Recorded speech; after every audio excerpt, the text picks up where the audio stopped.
So some tips to consider if you're running any of these in your Google Ads campaigns now. You can use bid modifiers to show call assets more often. Google doesn't necessarily guarantee that just because you enable a call asset, it'll show up in all your ads, but you can use bid modifiers to spend a bit more to have call assets show up for the keywords that you think are more likely to call. Again, you can also test call ads for service calls. I spoke about this already, but I think if you're going to test them, I think the service angle is probably the better one than the sales angle. I'd recommend not to run call-focused ads, so ads where you want someone to call you if your location is currently closed, because you don't want to spend actual Google budget to drive a call to a location that's not going to answer it. And lastly, consider including ad messaging that incentivizes a call. So rather it says call us now in your ad messaging, or call to book an appointment today, some kind of call to action that tells people that you're ready and waiting to take their phone call and help them either book that test drive or schedule that service appointment. Next, we're sticking with the search angle because search is such a huge part of how dealerships drive business. But you should also make it easy for searchers to call you from the map packs. Now, I think we're all familiar with the Google map packs, but just in case you're not, when you run a search on Google, you can see, there's a map that shows up, it'll have locations, and it'll show 3 locations on that first search results page. So the first way to drive more calls is to make sure you've got all of your listings set up as in your Google business profile. It used to be called Google My Business. I still call it that. It's hard for me to go back and call it Google Business Profile. But this is making sure that you have all of your dealerships listed here is a no-brainer. But there are also some tips that you can do to optimize to get more calls from your Google Business Profiles. So making sure that you add a lot of detail to the business information to help Google match your profile listing to relevant searches. Again, it only shows 3 locations within that Google pack, the map pack. So adding detailed information is a way to tell Google to help them show your location for that search. The more positive ratings you get, the more it'll improve your local ranking. So encouraging people who visit your dealership to add a review on Google is a great way to have more of your listings show up for searches. Google says that if you optimize well for SEO on your website, that your SEO rankings will also help your local, having your local listings show up during a search. So making sure you're using best practices for SEO benefits not just organic traffic to the site, but also calls from your Google business profile. You can also add more photos. So there are studies that show that the more photos your listing has on Google Business, the more calls you get. So making sure that you've got a lot of photos that show your dealership, your phones, your vehicles, and anything else that you think reflects positively will help Google perhaps show your listings more often, and it'll help people engage with those more often and call. So the second option is a paid option from the map pack, and that's local search ads.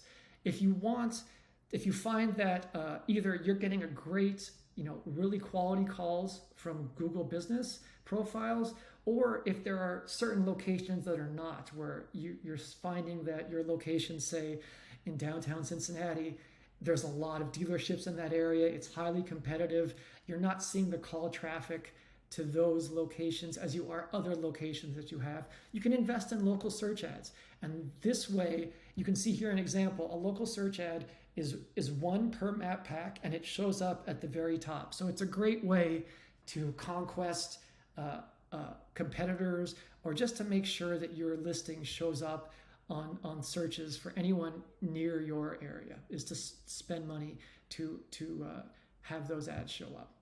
Now that you're making it easy for people to call you, the next step is to make sure that you measure the phone leads from every marketing source. Now, this is extremely important because, as we saw on an earlier slide, you might be driving a high volume of phone calls from certain marketing sources, but that doesn't mean that they're actual sales and service leads. So making sure that you understand what's driving the highest volume of phone leads from every marketing source will help you make some better strategic decisions. So what does that look like? There are really two buckets of data that you should be capturing for every call. And that is, the first is the call attribution bucket. So understanding who the caller is, the marketing source that drove the call. So the channel, campaign, ad variation, keyword search, for example, what actually the person engaged with marketing wise before they called. And if they visited your website, you should also understand their website interaction that led to the call. So what page did they visit? What page did they call from? What activity did they do in between? What did they look at on your site? Having this all together connected to the caller is what real attribution for phone leads looks like. Then, just as important is understanding, was this caller an actual sales, service, or parts lead? Was it someone you should be spending your marketing budget to drive more of? And then the conversation outcomes. So yes, it was a lead, but did they actually end up booking a test drive or scheduling a service appointment on the call? And lastly, if that phone call ends up resulting in, say, a vehicle sale or a repair order, connecting the revenue from that purchase back to the caller is a great way to understand the value, not just the volume, but the value of the calls that you're driving from each of your marketing sources. Now, if you're looking, how do I get this data? Invoca is a platform that can provide it for you. Now, the next step is, once you have this data, pass it into the tools that you're using today to measure your marketing performance. So for most of you, it's probably Google Analytics, but some might be using Adobe Analytics. You may have a BI tool that you use to do reports on your marketing performance. You may be passing or running reports out of your CRM to see the conversion outcomes and value of some of your web form leads, for example. Getting your call data into the places and technologies you're using now for your marketing is critical. Because one, it'll help you not only compare how well each marketing source drives calls that lead to appointments and revenue, but it'll help you see which you can add the call data to the web form data to have a holistic 360 view of your marketing performance conversion wise. And then you can really understand what marketing sources are driving the most value, what's driving the most conversions for the best cost per lead and the best ROI. And having this data is not only going to allow you to make better optimization decisions, but it's going to allow you to do things that are just as important, like prove the value of the marketing you're actually doing to your manager, to your CMO, to your GM, to whoever you want to prove like that the spend that you're doing or the work that you're doing is driving results for the dealership.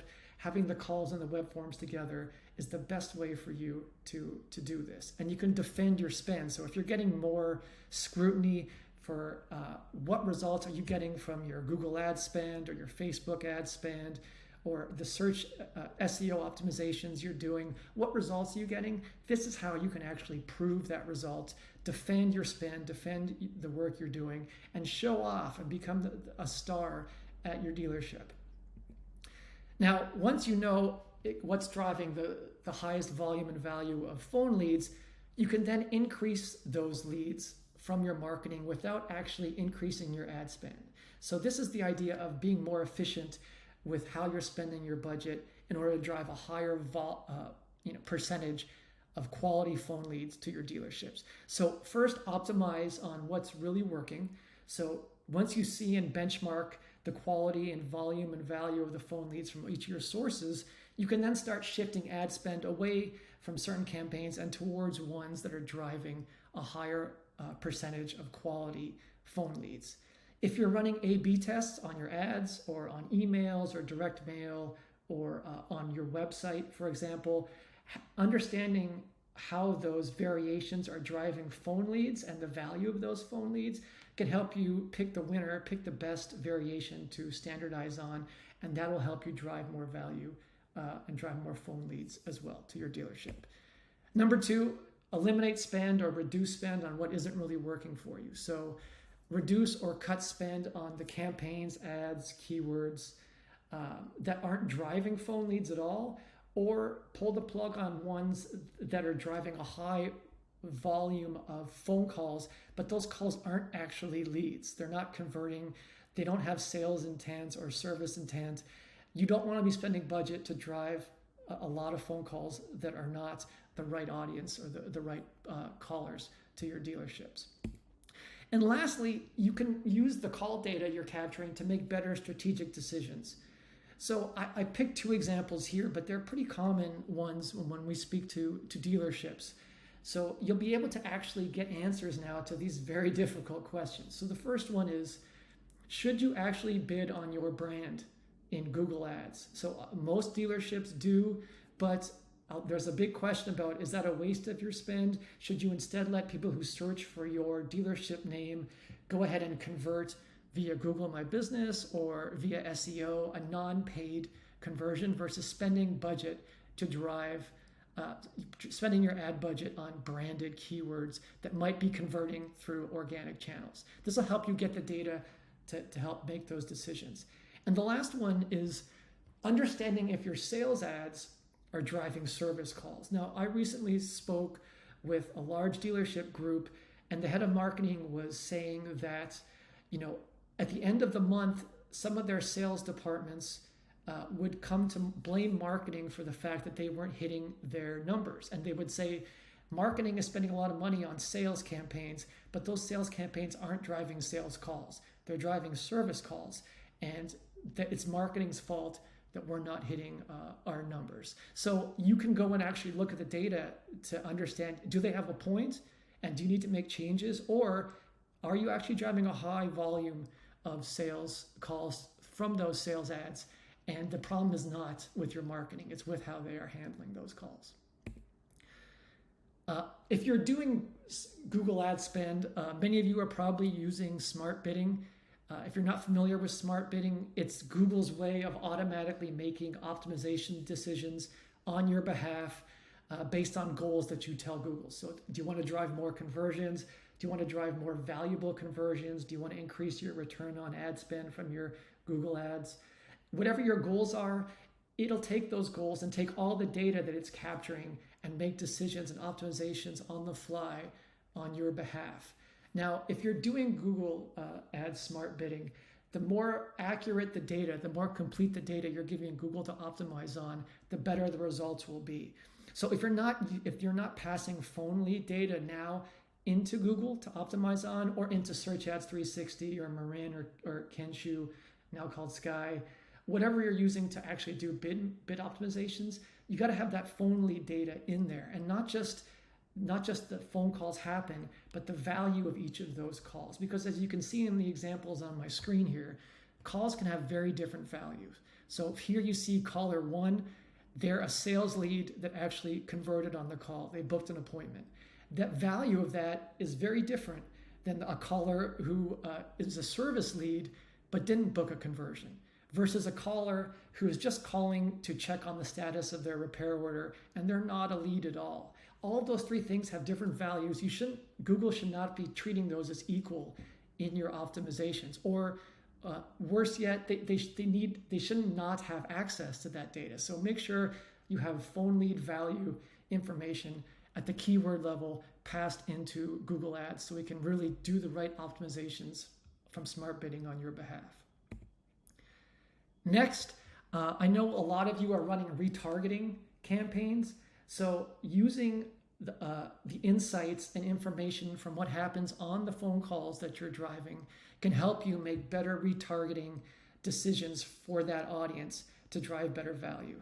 So for example, let's say you've got two different callers. Caller 1, based on the conversation, they call your dealership. You know that they're a sales lead interested in a new SUV.